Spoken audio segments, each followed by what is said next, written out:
हमारा एक पेशेंट है जो भावनगर से आए हैं। कितने साल इनको ऑलमोस्ट 4 साल से बैक पेन था અને એમને બધું ट्रीटमेंट और सारे MRI सब कराए थे। उसके बाद उनको थ्रू इंटरनेट और ये इसके थ्रू सोशल मीडिया के थ्रू हमारा यहाँ पे ये आए। एक वीक पहले आज सैटरडे है, तो after a week he has come here. आज पेन में काफ़ी रिलीफ है। हम लोग ने फर्स्ट सेशन में उनको नीडल थेरेपी की थी, जो उनको बेसिकली तुमने कंप्लेन क्या थी तुम्हारी पहले जो आए थे, जो आप कंप्लेन थी वो बताओ जरा, क्या कंप्लेन थी आपको?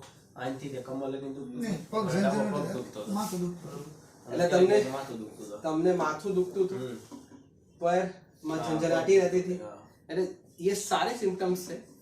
लेकिन MRI और इन सब में कुछ ज़्यादा मेजर चेंजेस नहीं थे। It was normal. पर जो हमको लगा that was a myofascial pen. Trigger points थे, तो जो ग्लूट्स में थे, तो मैंने ग्लूट्स में नीडलिंग किया था।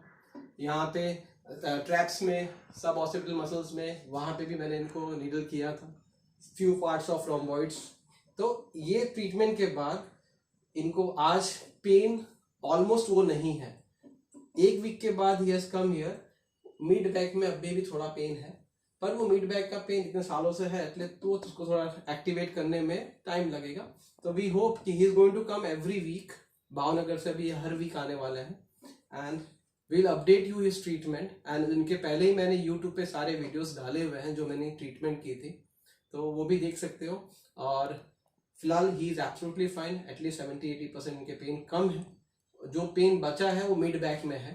नेक और रेडियली जो पेन था पैरों में वो कम हो चुका है, राइट। और कोई मेडिकेशंस नहीं है, सिर्फ ड्राई नीडलिंग, थोड़ा एडजस्टमेंट्स किया है और करेक्टिव एक्सरसाइज। ये 3 चीज से हम लोग ने इनको अभी ठीक किया है। एंड एटलीस्ट 4 years का पेन है and is better with this 3 kind of treatment, right. Thank you.